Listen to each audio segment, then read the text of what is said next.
Now I would like to solve this problem simply because this is a very famous problem, and circular motion cannot be completed uh, without solving any kind of problems like this. So the problem is the rope touches the surface of the pole. This is the pole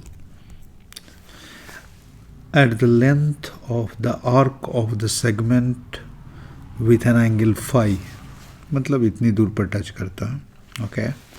The coefficient of friction between the rope and the pole is mu. What is the minimum force T must be applied to one of the ends of the rope to balance the force T naught applied to the other end? Question is quite simple. And so I'm gonna take a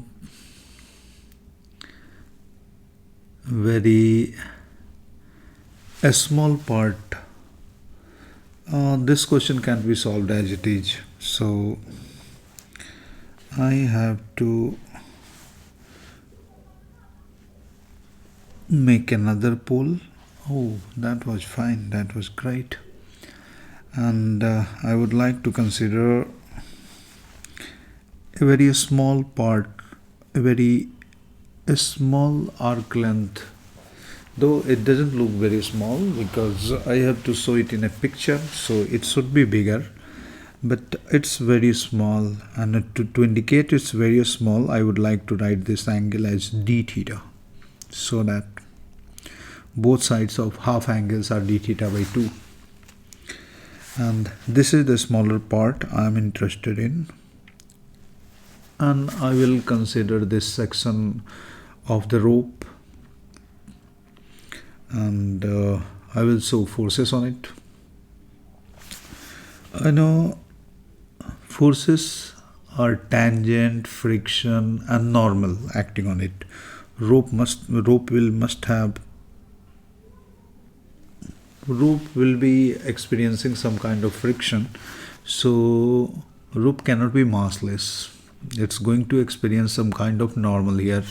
So the normal I want to show on it like dn, and tension from this side is suppose that T, and from this side I would like to call it T dash.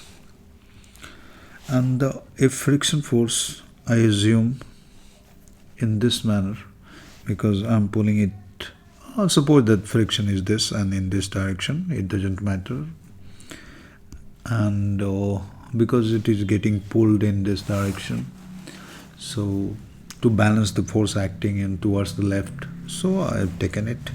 And I would also like to show angles. This angle is d theta by 2, again this angle is d theta by 2, d theta by 2, so these angles are going to be d theta by 2. So will be in this direction, this angle will be also equal to d theta by 2.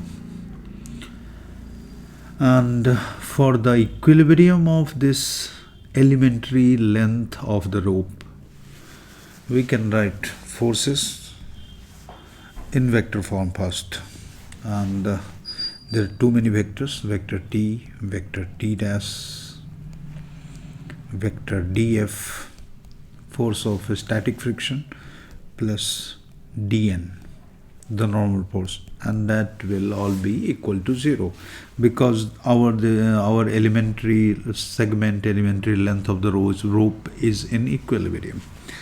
And now I would like to take a horizontal vertical axis, so that I can break all those, I can write all those projections of the forces along horizontal and vertical. And you can see here that T dash cos d theta by 2, T dash cos d theta by 2, the component of T dash along df plus df is get balanced by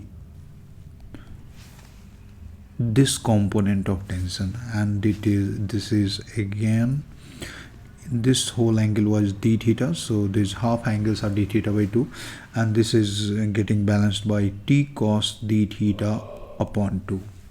Again I wrote this, and since d theta by 2 is a very small angle, d theta itself and d theta by 2 is still a smaller, so cos d theta by 2 I would like to write it to 1 equal to 1, cos d theta by 2 equal to 1, and sin d theta by 2 I would write it as simply equal to d theta by 2, so that we have this thing becomes 1. So as in the next equation I should write t dash plus df equals t. It is again cos d theta by 2. So this equation is something like this. एक equation तो मिल गया. Now I would like to write dn, and what will be the value of dn? Dn will be simply 2t sin d theta by 2, because this is t sin d theta by 2 and this is t sin d theta by 2. So dn will be equal to 2t sin d theta by 2, and in the next step I will simply write it as 2t d theta by 2. It gets cancelled out, so I get another result that is equal to tn equals t d theta. Oh, I got two results. Now we have df. And what is df? df is simply mu n, that is mu dn, that is equal to mu t d theta. I assumed it is on the verge of motion, because in any other condition I will not be able to solve this problem. It should have mentioned in the problem, but if it is not mentioned, still I am bound to consider it. So df is mu t d theta finally, and this is another result. Okay, now what? Now we have equations like this, and df from here I can see that df is equal to t minus t dash. This t minus t dash is I would like to write it is dt. Why? Because now t is simply t is smaller than t dash by an amount of dt, very small amount. So that means I would have written t dash instead of t dash, or instead of t I should have written t equals t equals t dash plus dt. And so there is nothing wrong to write df as dt, and that means I got something dt equals mu 2 d theta. And now I set a differential equation, that is simply dt upon t will become mu d theta. And if I do this, what I am going to do in the next step, you can easily guess, to integrate these things. And if I take the limit of theta from 0 to phi, you would like to see the picture again. At phi equals 0, there is t minimum, and if I take theta equals phi, it's going to become t naught.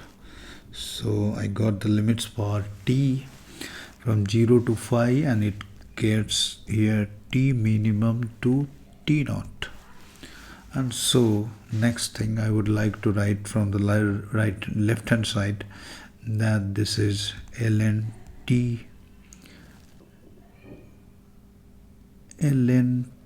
t naught upon t minimum T naught upon T minimum and equal to mu phi. And guess what we got? The famous result, T naught by T minimum is equal to e to the power mu phi. And so T minimum is nothing but T naught e to the power minus mu pi, and that's our result. Thank you for watching. You can learn something, how did I make the equations, कैसे कैसे किया इन सबको, nothing else. This is a famous problem I solved just for the sake of completion of circular motion, though I would like to give one more example, and I will stop the dynamics part and then move towards the conservation laws and so on. And very soon I'm going to complete the part 1 of the class 11-12 syllabus, and next I will move to class 12 part pretty soon.